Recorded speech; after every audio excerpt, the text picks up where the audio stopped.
اشتريت اليوم خارطة للمدينة، وبعد دراسة متأنية لتفاصيلها مضيت صعودا إلى برج كنيسة سان ماركو. كان الوقت ظهرا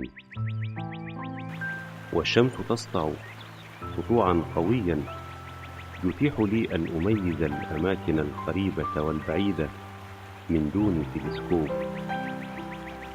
إن البحيرات تطفح مع ارتفاع المد،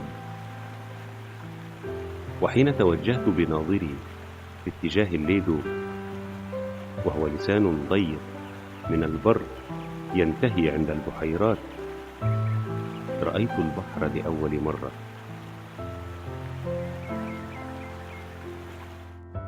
رأيت تلال بادوا من الشمال، ومدينة بيشينزا،